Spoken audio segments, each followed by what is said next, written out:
បាទសួស្តីអ្នកទាំងអស់គ្នាវិលជួបគ្នាម្ដងទៀតហើយក្នុងវីដេអូនេះដែរខ្ញុំនឹងមកធ្វើការដោះស្រាយលំហាត់មួយនៅក្នុង Excel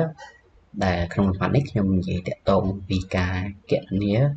ការលក់ promotion អូខេអញ្ចឹងឧទាហរណ៍ថាតំណែងយើងចង់លក់តាក់ទងការ promotion អីចឹងណាបាទអញ្ចឹងក្នុងលំហាត់នេះយើងត្រូវដោះស្រាយគឺមាន2សំណួរបាទអូខេយើងមានកន្លែង after add cash ហើយនិង total cash បាទអញ្ចឹងយើងមើលសំណួរទី1ក្រុមហ៊ុនលក់ស្រាបៀរអង្គរបៀរបានលក់ស្រាបៀរទៅឲ្យអតិថិជនដែលមានកម្មវិធីពិសេសអូខេយើងកន្លែងនេះក៏ឲ្យយើងដោះស្រាយត្រង់ column after add cash បាទអញ្ចឹងក្នុងសំណួរទី1នេះគឺមានចំណុចកចំណុចខចំណុចគបាទអញ្ចឹងយើងមើលចំណុចកប្រសិនបើអតិថិជនទិញ10កេសរហូតដល់19កេសអញ្ចឹងកន្លែងនេះក្រុមហ៊ុនថែមជូន2កេសបាទតែបើទិញក្រោម10កេសក្រុមហ៊ុនអត់ថែមជូនទេបាទអញ្ចឹងគេដាក់លក្ខខណ្ឌមកអញ្ចឹងបើសិនជាអតិថិជនគាត់ទិញក្រោម10កេសគឺអត់បាន promotion ថែមជូនអីទេតែបើទិញចាប់ពី10កេសរហូតដល់19កេសអញ្ចឹងក្រុមហ៊ុនថែមជូន2កេសបាទឥឡូវយើងកំណត់លក្ខខណ្ឌពីតូចទៅធំបាទអញ្ចឹងកន្លែងនេះបើសិនជាមានលក្ខខណ្ឌចេះយើងដឹងហើយថាគួរប្រើរូបមន្តអីតើតើនឹងប្រសិនបើតើតើនឹងវាថានិយាយពាក្យប្រសិនបើវាអត់ជាក់លាក់អាហ្នឹងគ្រាន់តែយើងប្រសិនបើអញ្ចឹងកន្លែងនេះយើងប្រើរូបមន្ត if មកបាទអូខេអញ្ចឹងស្មើខ្ញុំសេរូបមន្ត if បាទហើយបន្ទាប់មកខ្ញុំ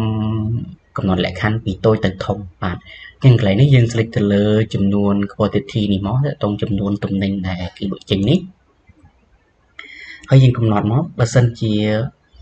អតិថិជនគាត់ទិញក្រោម10កេសអូខេអញ្ចឹងកន្លែងនេះយើងដាក់តូចជាង10ហើយកន្លែងនេះយើងក្បៀសមួយមកបាទហើយបន្ទាប់មកបើសិនជាអតិថិជនគាត់ទិញក្រោម10កេសទេអញ្ចឹងមានថាក្រុមហ៊ុនគាត់អត់ថែមជូនទេអត់ promotion ថែមជូនទេអញ្ចឹងកន្លែងនេះទោះបីអត់ថែមជូនក៏យើងត្រូវប្រើលក្ខខណ្ឌដែរមែនអញ្ចឹងកន្លែងនេះយើងធ្វើការ select ទៅលើចំនួន quantity យើងនេះម្ដងទៀតមកហើយយើងយកបូកយើងធ្វើការបូកជាមួយនឹង0ដោយសារ0អត់ន័យអញ្ចឹងយើងបូកស្មើនឹងដល់ពេលយើងធ្វើការបូកជាមួយ0ទៅអញ្ចឹងវាស្មើនឹងតម្លៃដើមខ្លួនឯងវិញបាទអញ្ចឹងលក្ខខណ្ឌបន្ទាប់បើសិនជាអតិថិជនគាត់ទិញចាប់ពី10កេសដល់19កេសអញ្ចឹងកន្លែងហ្នឹងថែមជូន2កេសអូខេអញ្ចឹងយើងកំណត់លក្ខខណ្ឌនេះមក if ហើយ select ទៅលើចំនួនទំនិញដែលក្រុមហ៊ុនបានលក់ចេញហ្នឹងបាទហើយកំណត់លក្ខខណ្ឌមកអញ្ចឹងកន្លែងនេះយើងគួរកំណត់បែបម៉េចចាប់ពី10រហូតដល់19អញ្ចឹងកន្លែងនេះយើងកំណត់ដាក់តូចជាងដែរមកតូចជាង20តូចជាង20ហ្នឹងមិនមែនមានន័យថា20ទេគឺវាក្រោម20ក្រោម20គឺវា19បាទអញ្ចឹងវារត់ពី19រហូតដល់10អញ្ចឹងវារត់ត្រឹមហ្នឹងអញ្ចឹងបើសិនជាវារត់ចុះក្រោមទៀតវាអាចនឹងចូលក្នុងលក្ខខណ្ឌទី1នេះអូខេអញ្ចឹងវារត់ត្រឹមបានតែត្រឹមតែ10ទេអូខេព្រោះលក្ខខណ្ឌទី1យើងមានថាវាក្រោម10ក្រោម10មានថាយកចាប់ពី9ទៅបាទអញ្ចឹងកន្លែងនេះយើងធ្វើការក្បៀសមួយមកអូខេអញ្ចឹងបើសិនវាចូលក្នុងលក្ខខណ្ឌនេះយើងគួរធ្វើម៉េចបើចូលក្នុងលក្ខខណ្ឌនេះយើងមានថាគេថែម promotion ហ្នឹងគេថែមបូកឲ្យនឹង2បាទអញ្ចឹងកន្លែងនេះយើងស្រេចទៅលើចំនួនទំនិញយើងមកហើយបូកបញ្ចូលជាមួយនឹង2អូខេក្បៀសមួយហើយយើងមើលចំណុចខទៀតប្រសិនបើអតិថិជនគាត់ទិញចាប់ពី20កេសរហូតដល់29កេសអញ្ចឹងក្រុមហ៊ុនថែមជូន4កេសអញ្ចឹងយើងប្រើលក្ខខណ្ឌ if ទៀតមកបាទអូខេអញ្ចឹងកន្លែងនេះយើងស្រេចទៅលើចំនួនទំនិញដដែលហើយកំណត់មកអញ្ចឹងកន្លែងនេះចាប់ពី20រហូតដល់29អញ្ចឹងកន្លែងនេះយើងដាក់តូចជាងប៉ុន្មានតូចជាង30អូខេក្បៀសមួយហើយយើងស្រេចទៅលើចំនួនទំនិញយើងដដែលតោះមកយើងធ្វើការបូកជាមួយនឹងប៉ុន្មានបូកជាមួយនឹង6កេសមានន័យថាបើសិនជាគេទិញចាប់ពី20រហូតដល់29គឺថែមជូត4កេសសុំទោសមិញច្រឡំថា6អញ្ចឹងកន្លែងនេះយើងត្រូវបូកជាមួយនឹង4កេសបាទអូខេអញ្ចឹងកន្លែងនេះយើងធ្វើការ comma មួយបាទ ហើយបន្តមកយើងមើលនៅសល់លក្ខខណ្ឌចុងក្រោយនេះបើសិនបើជាអតិថិជនគាត់ទិញចាប់ពី30កេសឡើងទៅអញ្ចឹងក្រុមហ៊ុនថែមជូន6កេសបាទអញ្ចឹងអានេះវាលក្ខខណ្ឌចុងក្រោយហើយអញ្ចឹងក្នុងករណីលក្ខខណ្ឌ if បើសិនជាលក្ខខណ្ឌចុងក្រោយនេះយើងអត់ពិបាកសរសេររូបមន្ត if ចូលទៀតទេដោយសារលក្ខខណ្ឌ if គឺនិយាយពីលក្ខខណ្ឌពិតមិនពិតអញ្ចឹងលក្ខខណ្ឌចុងក្រោយវាគឺលក្ខខណ្ឌមិនពិតទេ